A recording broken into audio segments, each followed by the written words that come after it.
The global HIV response is experiencing an unprecedented funding crisis, compounded by human rights and humanitarian challenges. HIV programs across the world are struggling from the sudden major reductions in funding for the global HIV response announced by the United States government and declining resources from other donor governments over a number of years. PEPFAR had committed $4.3 billion to support over 50 countries with their HIV response in 2025. While those services were stopped overnight as the US government decided to reconsider their foreign assistance strategies. But South Africa says it has had to move fast to relook its approach. We are fortunate in the sense that from a funding perspective, the government actually funds the HIV treatment response to the tune of 77%. So even with the funding crisis that we have seen, South Africa is lauded for actually bearing, from a national fiscus perspective, the bulk of the HIV treatment component. Well, this is where South Africa stands in terms of HIV infections versus the entire globe.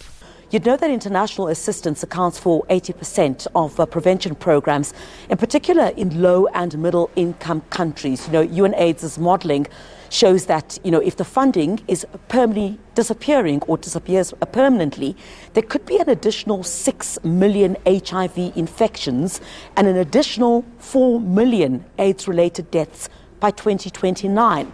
This is a serious disruption, but we also see that countries, governments, and civil society are not lying down and waiting to die, that there is action, that there is transformation. We also see that the impact of this disruption, that the disruption itself is not just financial.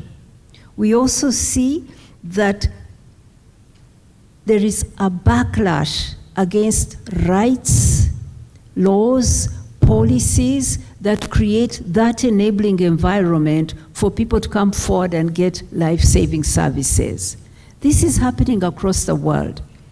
We see for the first time, we started compiling these reports, for the first time, the number of countries that criminalize same-sex relations or gender expression have increased for the first time.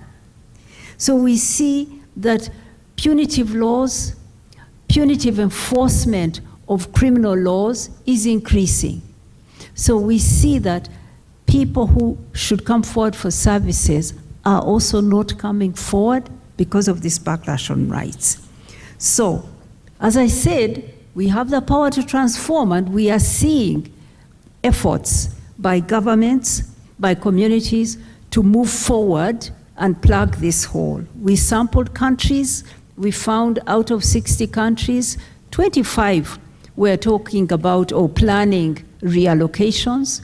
Some have created new sources of domestic funding like levies and so on to push forward to fill their gap. I want to regard this moment as a wake-up call,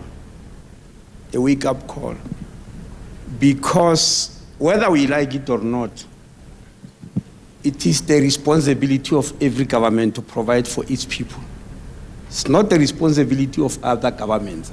I understand the issue of solidarity, but every government on this planet has got a responsibility to provide for its people. That's where it must start, which means there must be very clear political will. Because I agree with Mama Winnie here, that this type of relationship where we depend on one country, and when the country is in some negative mood, the whole world collapses. Yes, it's scary. In fact, I was asking myself, how did we arrive here, where all of us depend on one country? Yes, because when this announcement was made, I was boasting to my cabinet that, no, don't worry, we're buying our own ARVs to the tune of 90%, which is good. I said the other 10% is funded by Global Fund, which is true. And I said, that is not touched by PEPFAR. And I was proudly saying that. Only to discover that 1/3 of PEPFAR funding, of global funding, is from PEPFAR. And I was, here was I. No, don't worry, Global Fund is still with us, 10%. Then Global Fund said, by the way, and I was asking myself how we arrived there. Now we've received a letter from Global Fund that because PEPFAR is pulled out, part of the 10 billion rand which we're getting over 3 years, about 1.4 billion will no longer come. What do we do? As Reverend Diaz has said, roll out and die. No, we can't allow that. We can't allow that. That's why we've been working around the clock. Crisalda Lewis, SABC News in Johannesburg.